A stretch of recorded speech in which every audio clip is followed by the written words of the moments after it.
subdivision, conditional use of land development. Mr. Ham, are you here for this? Yes, sir. I was gonna say, Chris, do you wanna start or do you want me to? I'll let you start Go- so you can go kind right of wrap ahead. up where we're at, and obviously this one has been in the township for, we'll just say a while. Quite some time. Yeah, so, this application was originally made last year. Chris Ham is the consulting engineer for Kevin Braun, who's the applicant. They've applied for phase one subdivision approval, phase one land development approval, and, PRD master plan, planned residential development master plan approval, as a conditional use. So, our office, to keep this brief, our office, reviewed all three applications last year. We had, ongoing discussions with, Chris and Kevin, regarding some of our review comments. And this has remained on the table of the planning commission for quite some time. You'll recall, I believe it was in December,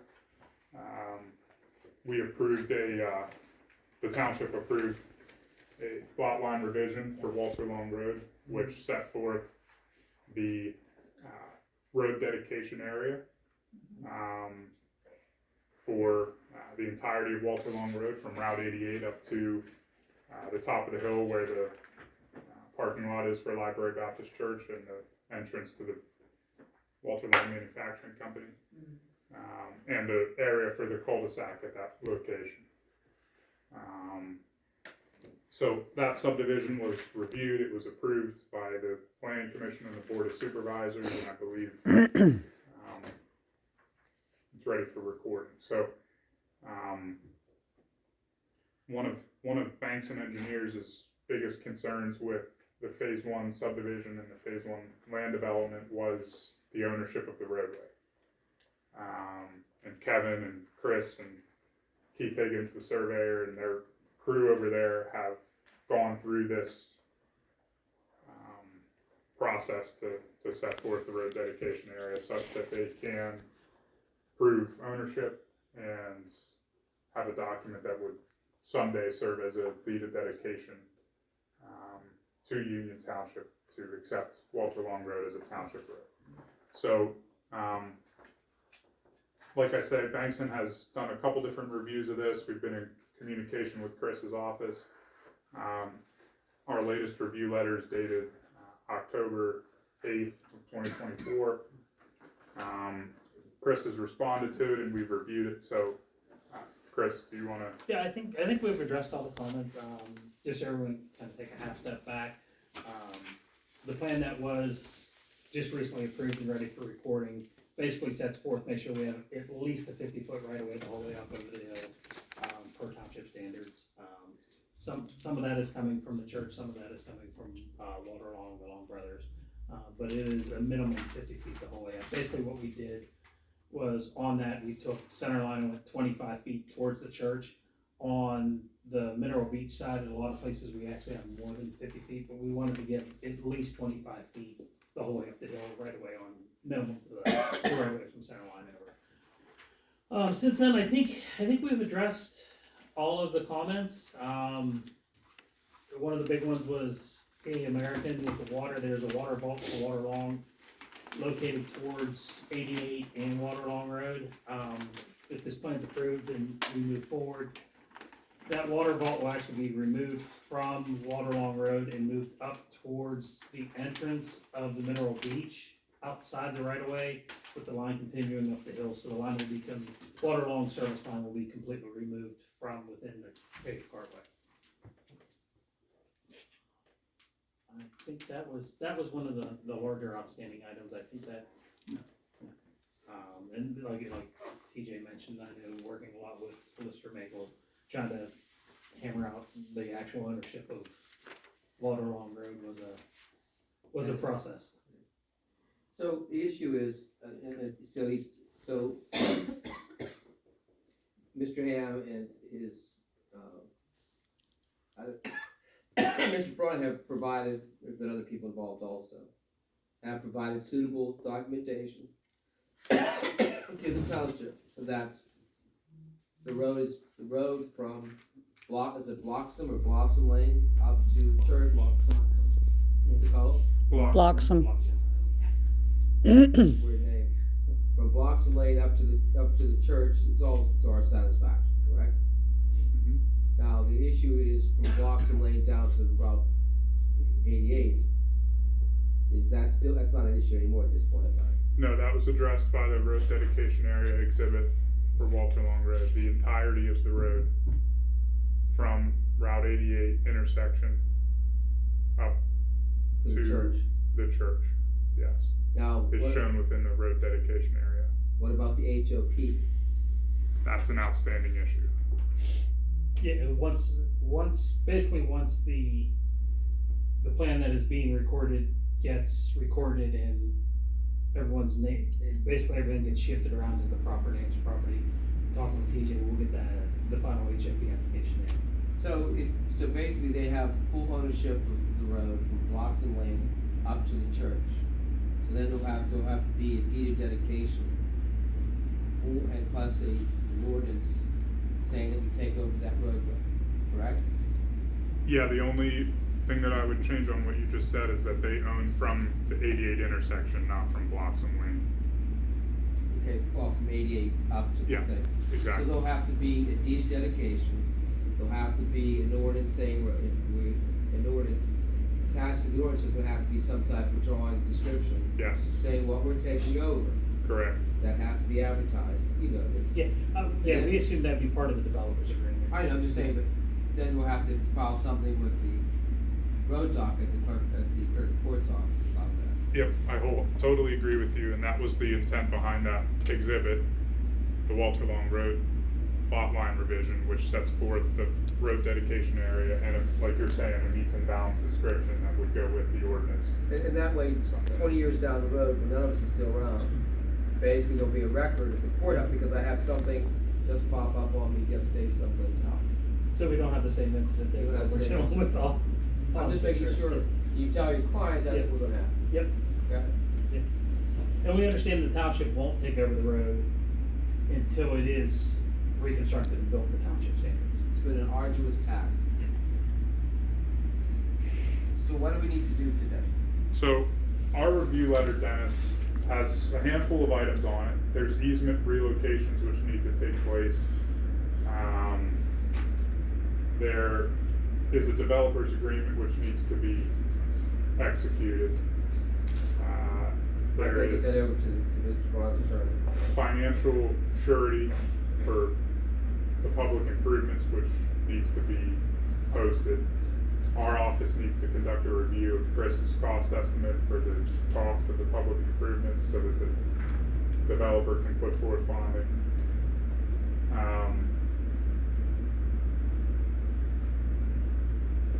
Let's see here. I'll speak on it while he's looking. The easement agreements, my understanding, the developer has already have those in theory in place with all the parties involved. However, one is Crown Castle, that is the tower up top. We also need to relocate a couple poles. Neither will really want to go through with the finalization of the easement until we get approval from the township to move forth with the project. They basically don't want to abandon their easements until they know there is a project. If it doesn't move forward, they want to leave their easements where they are. And that's customary, I would say. And certainly relocation of the easements and those utilities would be, I would recommend that it be a condition of any approval. Just to make sure that that's all buttoned up and taken. Yeah, once we get any approvals like that, like I said, we'd be more than happy then to finalize the easements with the different parties. So, Dennis, we're down to a discussion on procedure at this point, at least as I see it. Okay. Many of the items in my engineer's review, I would be comfortable with as conditions of a final approval. So, my question to you is, since the applicant has requested conditional use approval and subdivision approval and land development approval, can can the township issue a final approval without going through the conditional use hearing process? I guess my concern is when we research the township's records from back in the day, I find no evidence that the final PRD master plan, which sets forth the lot sizes and the setbacks and grants them conditional use for this parcel, we did not see that the version that they submitted was congruent with their current layout. There was the discrepancy with the property in the back of the parcel by McClellan Road. So with all that being said, do we first have to hold a conditional use hearing and issue a conditional use approval before we can move ahead with final approval? I don't know how we could, maybe my question doesn't make sense. I thought we talked about this before one time. Just have a quick conditional use hearing. That's what we had talked about before. Yeah, I wasn't sure if there was already, I'll be honest, we've been operating a little bit kind of behind the scenes, and Kevin and some of the other people have been dealing more with the township, so I wasn't sure if a conditional use hearing has taken place yet or not. No, but I'm saying, we talked before at my office, I think, you were there, so. Yeah, I was at that, yeah. But basically just saying, we want this project to get off the ground. But if you're gonna do it, let's do it the right way, so no one can come back and say, you know, you didn't do this, and they say the township didn't do this, and I don't think anyone here is gonna oppose the conditional use for this project. Except for the pickleball courts. My hesitancy is with making a recommendation for final approval without having the setbacks approved and the lot size approved and the lot density approved. Yeah. Everything that comes with a planned residential development as a conditional use. Yes. So my recommendation at this point would be that we pass a motion recommending that the Board of Supervisors hold a conditional use hearing.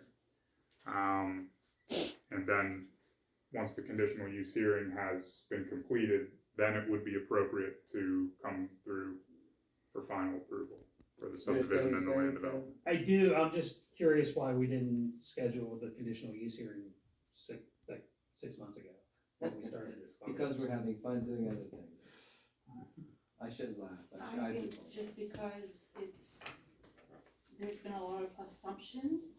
Well, to answer that question, I would have given you the same recommendation. I would have been uncomfortable recommending to the township to approve a conditional use accessed by a road that they didn't have ownership of. And they could not document ownership of. So now that I was at South Strabane Township the other night, like they said the other night, all this stuff conditioned upon this. No one ever gets back to anybody about what's going on. So I understand Chris's point, and I understand that, if that was the reason. it's been drug out, but now that the subdivision is completed to take care of the proprietary interest in the road, I'm much more comfortable moving forward with conditional use. All right, so basically, if we have to advertise for conditional use, we can't do it next Wednesday. It has to be advertised, twice, I believe? Mhm. And basically, can we do that the second Wednesday? Can we get that in the second Wednesday? I'm sorry, I'm talking about the second Wednesday in March. What's the date of that? Let's see, 12th. Correct? Yeah, I mean, that's 3 weeks from Wednesday, right? If you do it, if we get the ad in,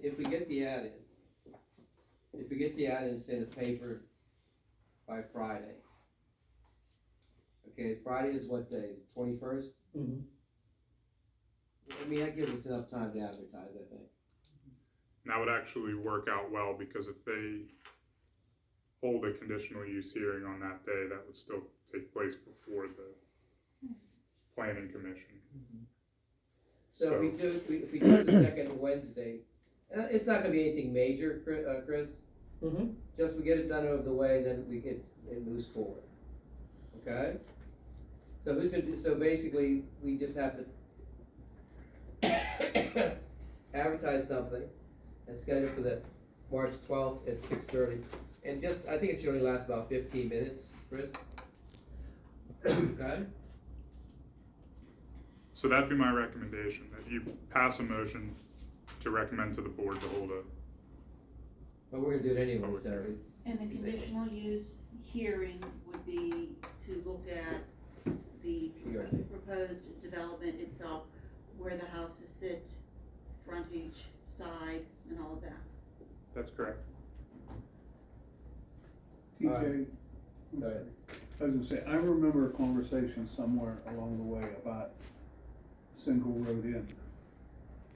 Yes. Do we have to address that? We Single would in? certainly talk about that as part of the, conditional use. They are showing an emergency access, easement to connect to, what's that called, Chris? Beach Road or Beach Lane? Beach Lane. Okay. Do you have that, Chris? The road behind, the Beach House Restaurant. And that is one of Bankston's review comments, that easement situation get taken care of, because right now, it's a little bit muddy how they're doing it right now, but our comment was, you need to show us an updated easement agreement with Crown Castle, who owns the easement now, by the way, and Jellison owns the property. So, Well, yeah, that, to answer your question. well, part of that being an emergency access, Yes. how do you perform that? Well, would that be paved? Because what if you have a fire at the beginning, you know, and people wanna get, you know, and then it's blocked, cause you only got one way in? How would anybody else get in and out? I mean, it's gonna be this emergency access where you don't wanna go past for, you know. I think we proposed to pave, at least do a binder all the way out from 88 to, there's an existing culvert, and we actually have a cul-de-sac located basically right at the end of that, so it'd be from the cul-de-sac to 88, which is, I think, a little over 300 feet. And it's if I remember it's a gravel driveway now, Okay. which serves as Crown Castle's access road to their Yes, tower yes. at the top of the hill. Yes, So how do you keep that from being used? from people in the plan. There's a couple different ways. What we've done in the past is you either gate it with kind of with a knock box, where someone in the HOA, members, the president, whoever they deem, have keys to it, and also the fire chief, the local fire department, Right, police I chief. know that, yeah. But you raise a really good point, Larry, because, and that's why we've requested the updated easement agreement between those three parties I mentioned. Because who's to say somebody couldn't block that with a vehicle or park there, overflow parking for the beach house, that sort of thing. That would all need to be addressed as part of that As update. long as that's in the process, okay? It's a good question.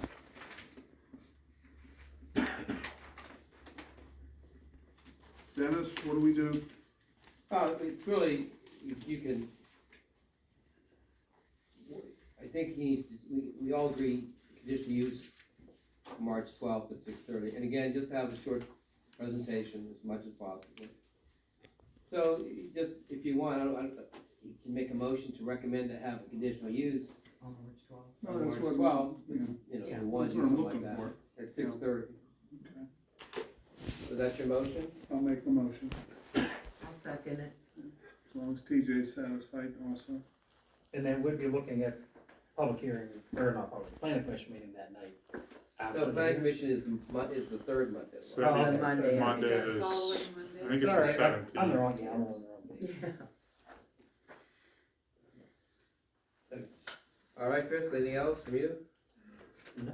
Okay, so we have to vote on the motion? All right, Larry motioned to pass a motion to the supervisors to hold a conditional use on the PR, it would be just PRD, right? yeah, conditional use for the planned residential development use. And Darla seconded, roll call. Connie? Lori, yes. Darla? Yes. Larry? Yes. Okay. 17th. I would suggest that the subdivision and land development go back on the table tonight, as long as Chris and his client are agreeable to that, considering they didn't give us a time extension. If we need to, we will, because Can you get- the other option is. Just write, well, just, you know, write something on a little note and give it to him right now. I can, all right, yeah, I can do that or email. How are you gonna do it? Alright, so you wanna table, is there a motion to table the other items for Middle Beach and subdivision? Is that correct? And land development? I'll make a motion to table the subdivision and land development part of the Mineral Beach Phase 1. I second.